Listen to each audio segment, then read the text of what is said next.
répète ou est-ce que je dois faire signe? Comment ça marche?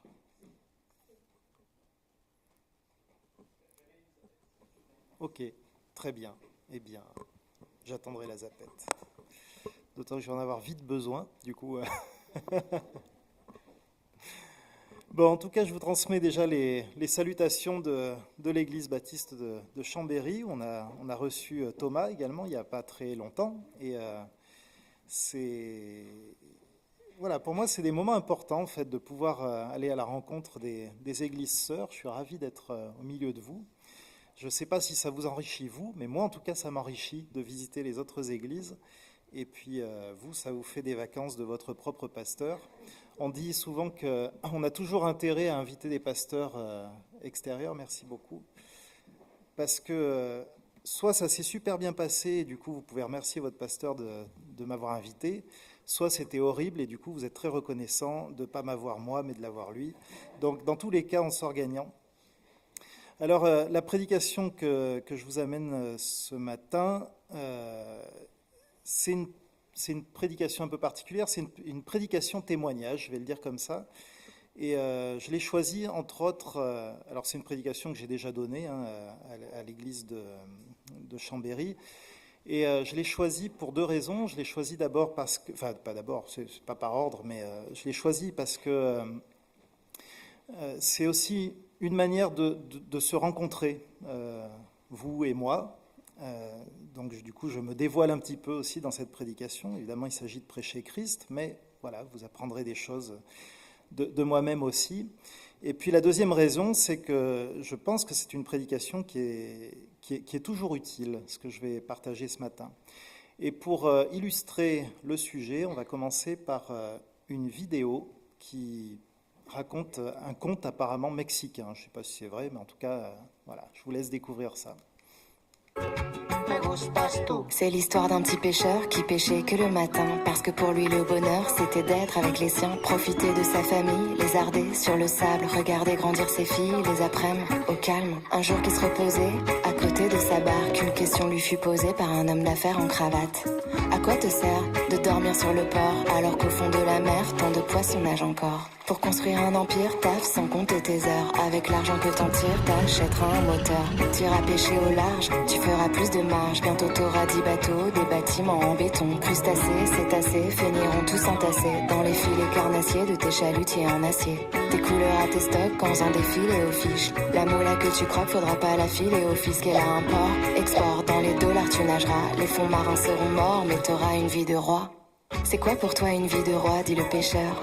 Une vie de roi, c'est pouvoir pendant des heures profiter de ta famille, lézarder sur le sable, regarder grandir tes filles les après-midi au calme. Voilà. Alors venez à moi, vous tous qui peinez sous la charge, moi je vous donnerai le repos.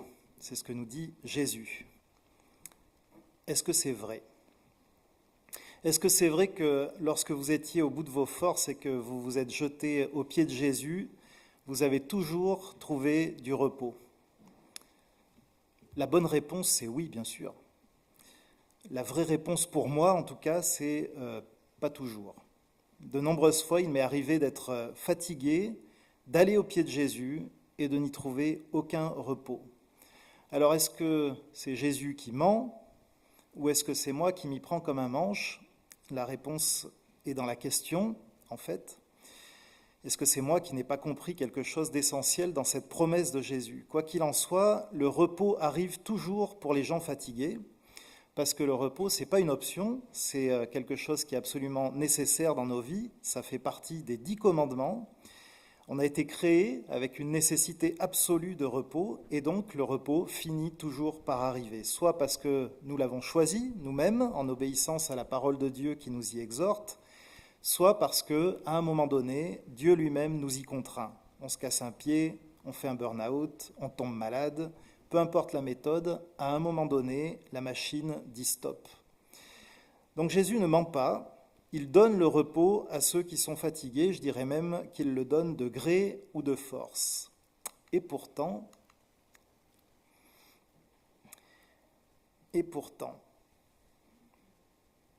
on va aller en Matthieu 11, on va lire 3 versets, Je m'appuie sur 3 versets ce matin et avant je vais prier.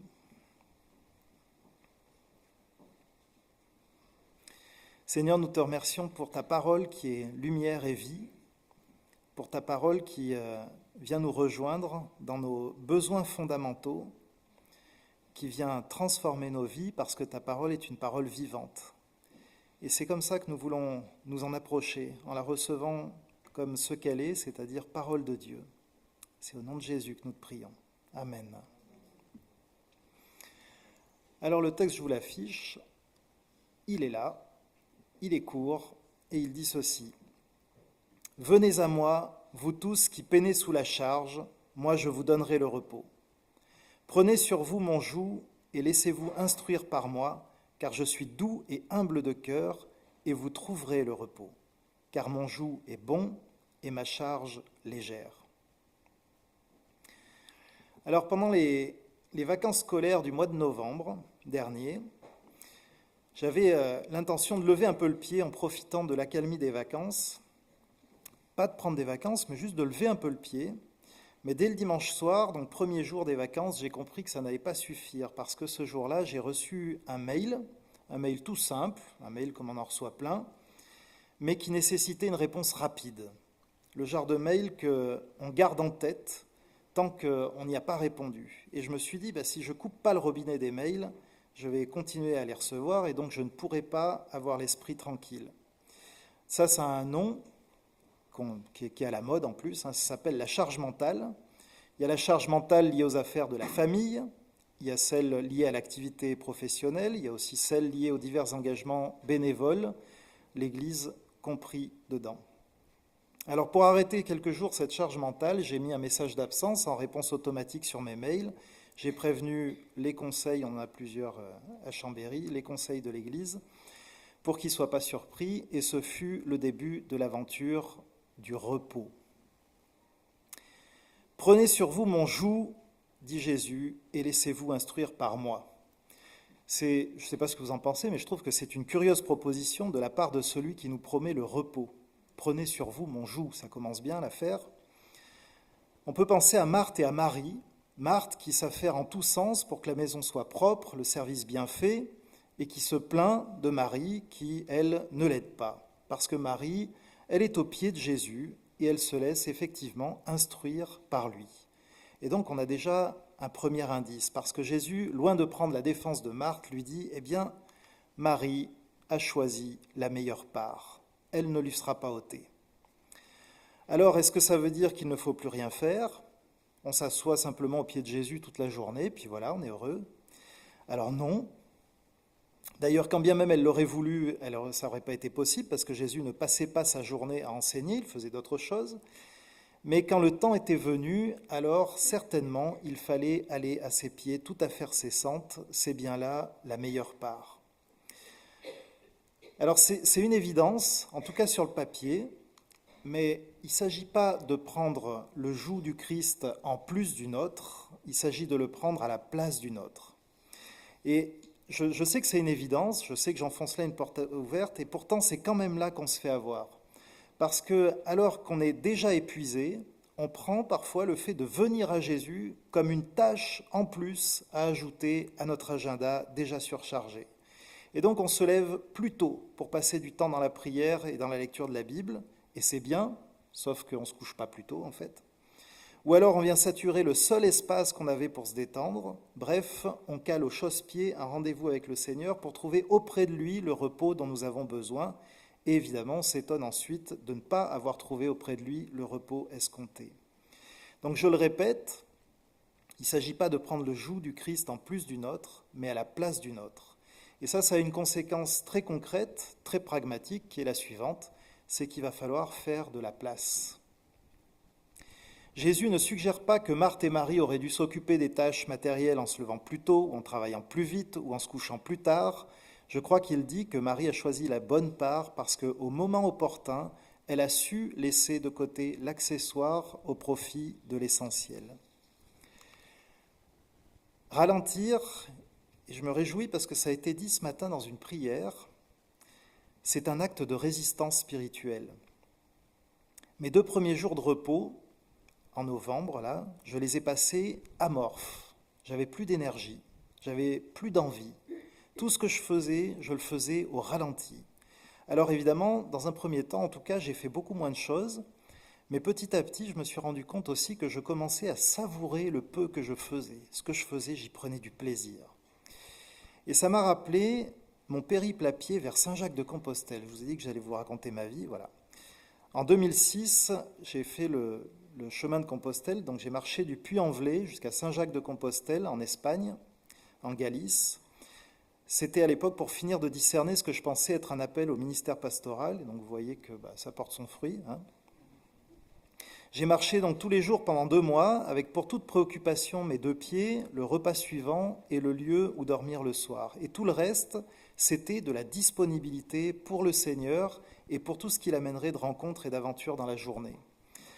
Alors 2 mois pour aller à Compostelle, en fait en avion vous y êtes en 2 heures. Donc on pourrait penser que prendre l'avion, c'est un gain de temps. En fait, vous ne gagnez pas 1 seconde de vie parce que vous avez pris l'avion. Durant 2 mois, je n'ai pas moins vécu que si j'avais pris l'avion et que j'avais passé 2 mois à l'arrivée à Compostelle. J'ai juste vécu autre chose. Donc déjà, ralentir, c'est pas moins vivre. En général, c'est même plutôt l'inverse. Pendant ces 2 mois, j'ai marché au rythme de l'humanité, j'ai vu les paysages se transformer un pas après l'autre, j'ai vu comment la nature passe de la montagne à la plaine. Quand on ralentit, on ne vit pas moins. Quand on ralentit le rythme, en fait, c'est même probable qu'on vive plus longtemps. Alors dans ma semaine de repos, une fois l'énergie revenue, j'ai poursuivi volontairement, cette fois-ci, à pas lents. Toute la semaine, j'ai marché lentement, j'ai mangé lentement, j'ai pris le temps de regarder autour de moi, j'ai pris le temps de m'arrêter quand j'étais saisi par la beauté d'une devanture, d'un bâtiment, d'une terrasse. Je me suis assis dans la cathédrale de Chambéry, j'ai fait mon délice de son silence feutré, de sa pénombre.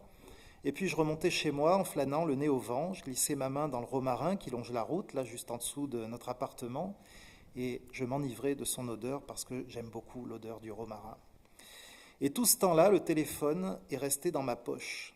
Et c'est pas parce que je l'avais décidé, c'est parce que j'ai arrêté de ressentir cette nécessité d'optimiser chaque seconde, chaque temps creux, en ne laissant aucun répit à mon cerveau fatigué. Ce qui, soit dit en passant, m'a fait gagner un temps fou. D'abord parce que j'ai arrêté de regarder des vidéos de chats, ça fait gagner du temps. Et ensuite parce que ce temps de disponibilité intérieure, Dieu l'a utilisé pour me parler. Et les plus belles choses que j'ai pu proposer à l'Église cette année m'ont été inspirées dans ces temps où mon cerveau arrêtait de mouliner. Vu de l'extérieur, on peut y voir des temps de oisiveté. Vu de l'intérieur, ce sont des temps de communion avec le Seigneur. Alors j'ai réalisé une chose, et c'est qu'au cours du XXe siècle et encore aujourd'hui, les progrès technologiques nous ont permis d'accomplir notre ouvrage en beaucoup moins de temps. On ne fait plus la lessive à la main, les ordinateurs nous permettent de faire en quelques minutes ce qui aurait demandé des heures à nos ancêtres, les réseaux sociaux ont réduit les distances, et c'est super, c'est magnifique parce que ça veut dire qu'on peut produire autant en beaucoup moins de temps. C'est super. Sauf que ce n'est pas ce qu'on a choisi dans le monde occidental. Nous, on a choisi de produire beaucoup plus dans le même temps, dans une espèce de course effrénée, une fuite en avant dont le but, c'est de s'enrichir, devenir toujours plus riche, toujours plus prospère. Et on est pris dans une espèce de lessiveuse. On n'a presque pas le choix d'ailleurs, parce que si vous êtes artisan par exemple et que vous n'augmentez pas votre productivité grâce aux nouvelles technologies, votre voisin, lui, va le faire. Il va baisser ses coûts, vous serez plus concurrentiel et vous allez couler. Et c'est comme ça que le temps gagné via la technologie n'a pas été gagné pour Dieu, mais pour Mammon, pour le démon de l'argent. Celui-là même que Jésus met en vis-à-vis de Dieu pour nous dire qu'on ne peut pas servir l'un et l'autre. Notre société, elle a choisi sa divinité et ça n'est clairement pas le Dieu de la Bible. Mais nous sommes chrétiens. Nous sommes chrétiens et dans le monde profondément idolâtre dans lequel nous vivons, le repos, le sabbat, est devenu un acte absolument subversif, un acte à contre-courant, un acte marqueur de notre foi profondément spirituelle. Et donc un acte qui coûte, il a un coût élevé, parce que maman est une idole puissante dans notre monde. Ralentir dans un monde qui exige que nous allions toujours plus vite, c'est s'attirer en fait de nombreux problèmes. En milieu professionnel, ça va peut-être vouloir dire poser des limites claires sur son temps de travail, ça veut peut-être dire refuser les heures supplémentaires, ça peut vouloir dire ne pas accepter ce dossier en plus à prendre en charge sans avoir plus de temps pour ça, ça peut vouloir dire refuser de sacrifier un jour de congé pour assister à je ne sais quel séminaire. Bref, c'est refuser de faire tout un tas de choses qui sont valorisées dans le monde du travail, parce que c'est valorisant de ne pas compter ses heures. On sera félicité pour ça. On nous dira qu'on aime notre travail et que ça se voit, qu'on est consacré. Rarement, on nous dira, parce qu'on a refusé un week-end de garde, qu'on aime notre famille et que ça se voit. Sauf la famille, qui nous le dira peut-être, mais au boulot, en général, c'est pas hyper valorisé, ça. Et malheureusement, il n'y a pas qu'au travail que ces choses-là arrivent. Et quand on parle de la pénétration du monde dans l'Église, on parle volontiers de la question des mœurs. On fait une fixation sur cette question dont Jésus n'a parlé pourtant qu'assez modérément. Paul a été un peu plus prolixe sur le sujet, mais on ne parle pas de ce qui est pourtant, à mon avis, beaucoup plus évident dans la société dans laquelle on vit, et c'est effectivement Mammon, l'idole de l'argent. Je ne parle pas ici que de la théologie de la prospérité, qui en est l'exemple le plus criant, mais je parle aussi de ce culte de la performance qui nous réduit à nouveau en esclavage, comme en Égypte, à devoir fabriquer toujours plus de briques. Cette idole-là, elle exige notre temps, notre dévotion, notre énergie. Elle nous inspire de travailler plus pour gagner plus, quand bien même il s'agirait de gagner plus d'âmes, là où le Seigneur nous dit, et ça a été dit aussi ce matin, arrêtez. Arrêtez et sachez que je suis Dieu. C'est le psaume 46. Là où le Seigneur dit à Marthe, Marie a choisi la meilleure part. Et on a sans doute, nous, je parle de nous en tant qu'Église évangélique, un travail d'introspection à faire. Parce qu'on est le peuple de la parole, en tout cas on se targue de l'être, tant et si bien qu'on est souvent incapable de tolérer le moindre silence, le moindre temps creux, la moindre oisiveté consacrée. On est le peuple zélé pour l'Évangile, on est connu pour ça, missionnaire, mais tout à notre fougue de descendre de la barque pour marcher sur l'eau comme l'apôtre Pierre, on oublie que c'est uniquement sur l'ordre du Seigneur qu'il a pu le faire. Et donc il faut d'abord écouter le Seigneur. Et du coup on boit la tasse, parce qu'on va là où le Seigneur ne nous a pas appelés. Alors ça c'est le diagnostic, mais comment est-ce qu'on rectifie le tir ? Eh bien voilà. Dans cette fameuse semaine de repos de novembre dernier, le Seigneur m'a mis quelque chose à cœur. Et à vrai dire, je ne savais pas que c'était lui au début. Je l'ai compris que plus tard. Et c'est aussi a posteriori que j'ai fait le lien avec la question du repos. Dans un coin de ma chambre, il y avait un lieu que je n'aimais pas. Bon, ça arrive. Il y avait là une bibliothèque avec tout un tas de livres entassés en bazar, dedans du matériel disparate, des objets électroniques, mes affaires de moto, des papiers, enfin du bazar, quoi. Devant ce meuble, il y avait une horrible commode en plastique semi-transparent qui était posée là parce qu'il fallait bien la mettre quelque part et je n'avais pas trouvé ailleurs. C'était un lieu qui était froid, impersonnel, désagréable, et pourtant c'est un lieu où on passe beaucoup de temps avec mon épouse parce que c'est aussi là qu'on a notre petit bureau de travail à la maison.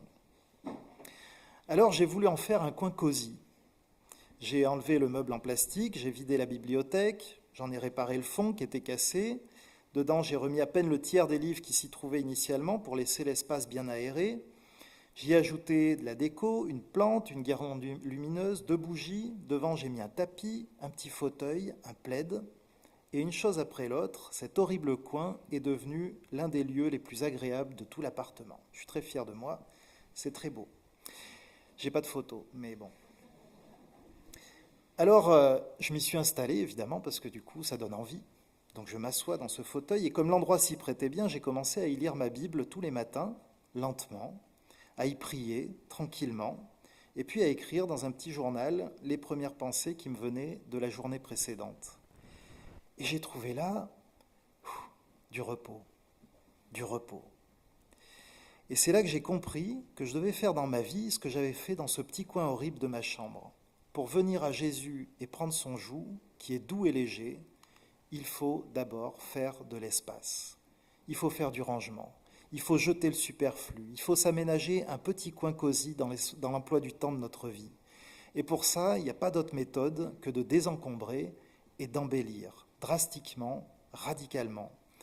Et cet exercice est une vraie lutte. Et j'ai dit au tout début que le repos, c'est une terre à conquérir. Le repos, c'est une terre à conquérir. Ça aussi, je l'ai réalisé, c'est exactement comme ça que le repos nous est présenté dans l'épître aux Hébreux, une conquête territoriale. L'auteur en Hébreux 3 et 4 fait un parallèle entre le repos en Christ et l'entrée du peuple dans le territoire de Canaan. Et il met en garde, tous ne sont pas entrés dans le repos. Alors qu'ils venaient de sortir de l'esclavage en Égypte, qui est le lieu par excellence du travail ininterrompu, 2 générations d'Israélites sont mortes dans le désert. Elles ne sont pas entrées dans le repos de Dieu. C'est donc un avertissement sévère, je trouve. Hébreux 3, 12 à 19, je ne sais pas si vous arrivez... Ah, c'est là-haut. Je ne sais pas si vous arrivez à lire, mais de toute façon, je vais lire. Nous avertit comme ceci en disant « Prenez donc garde, frères, que personne parmi vous n'ait un cœur mauvais qui manque de foi et s'éloigne du Dieu vivant. Au contraire, encouragez-vous mutuellement chaque jour, aussi longtemps qu'on peut dire aujourd'hui, pour qu'aucun de vous ne s'obstine à cause de l'attrait trompeur du péché. Car nous avons part au Christ, si du moins nous restons fermement attachés jusqu'à la fin à la réalité du commencement, pendant qu'il est dit « Aujourd'hui, si vous entendez sa voix, ne vous obstinez pas comme lors de la révolte. » Qui en effet provoqua l'amertume après avoir entendu ? N'est-ce pas tous ceux qui étaient sortis d'Égypte sous la conduite de Moïse ? Et contre qui fut-il indigné 40 ans durant ? N'est-ce pas contre ceux qui péchèrent et dont les cadavres tombèrent dans le désert ? Et à qui jura-t-il qu'il n'entrerait pas dans son repos ? N'est-ce pas à ceux qui avaient refusé d'obéir ? Nous voyons bien qu'ils ne purent rentrer à cause de leur manque de foi. Alors j'attire votre attention sur la racine du problème qui est au verset 12, que personne parmi vous n'ait un cœur mauvais qui manque de foi et s'éloigne du Dieu vivant. Celui qui s'éloigne de Dieu n'entre pas dans son repos. Et qui s'éloigne de Dieu ? Qui est celui qui manque de foi, si ce n'est celui qui ne fait pas d'espace au Seigneur dans sa vie, celui dont la vie est tellement pleine que Dieu n'y a plus sa place parce qu'il a été détrôné par les idoles de ce monde. Hébreux 4, versets 9 à 11 dit « Il reste donc un repos sabbatique pour le peuple de Dieu. Car celui qui est entré dans son repos se repose aussi de ses œuvres, comme Dieu des siennes. Empressons-nous donc d'entrer dans ce repos-là, pour que personne ne tombe de la même manière en refusant d'obéir. Dans ce repos-là, nous entendons la voix de Dieu. » Jusqu'ici, je suivais un plan de lecture de toute la Bible en 3 ans, mais j'ai changé un petit peu mon plan. J'ai décidé d'y ajouter, avant même de toucher à mon plan de lecture, un chapitre des évangiles, chaque jour. Parce que j'ai besoin d'entendre la voix de Jésus, mon Seigneur et mon Sauveur. J'aspire, comme Marie, à entendre ses enseignements, à choisir la meilleure place, dont je sais qu'elle ne me sera pas ôtée, sauf à me l'ôter moi-même. Mais je sais que ce repos, si je ne le prends pas de gré, me sera un jour imposé de force. Alors tout ça pour dire quoi ? Eh bien tout ça pour dire que Jésus n'a pas menti. Quand il dit « Venez à moi et je vous donnerai le repos », il dit vrai. Mais ce repos-là ne vient pas en plus du reste, il vient à la place du reste. Le problème, ça n'est pas la promesse, le problème, c'est la place que nous laissons à la promesse. Nous disons « Seigneur, parle » et nos journées sont saturées de bruit. Nous disons « Seigneur, viens » mais il n'y a pas de chaise pour lui.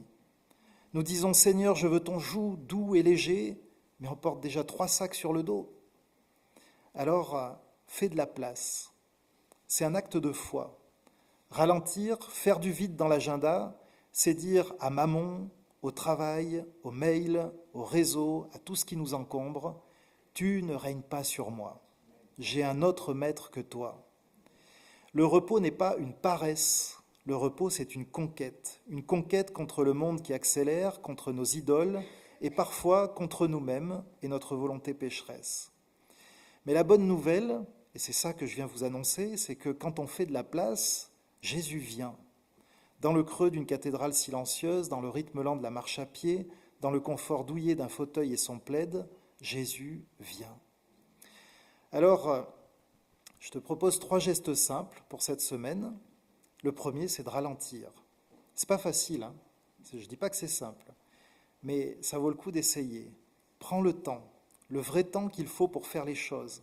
Prévois large, ne dépasse pas le timing que tu avais décidé à l'avance. Ensuite, désencombre ton agenda, parce que de toute façon, si tu joues le jeu du ralentissement, tu n'auras pas le choix, probablement. Tu vas être obligé de désencombrer, de faire moins de choses. Mais ce que tu le feras mieux et tu le feras avec plus de plaisir. Et avec le temps, tu vas aussi te recentrer, parce que cet exercice t'oblige à discerner tes priorités du moment devant Dieu. Il y a plein de choses qu'on peut faire, plein de choses qui sont super à faire, mais on n'est pas appelé à tout faire. Et donc, il faut faire des choix. Et quand tu seras aligné avec la volonté du Seigneur, tu prendras plaisir à tout ton ouvrage. Et enfin, un petit défi, ça fait peut-être beaucoup pour une semaine, mais si tu es prêt à le relever, ça vaut le coup. C'est vraiment un bel exercice que de désencombrer un lieu chez soi. De faire de ça un exercice spirituel, de choisir un coin de notre habitation et d'en faire un lieu de rencontre avec Dieu, un lieu à notre goût, un lieu qui nous donne envie d'y passer du temps.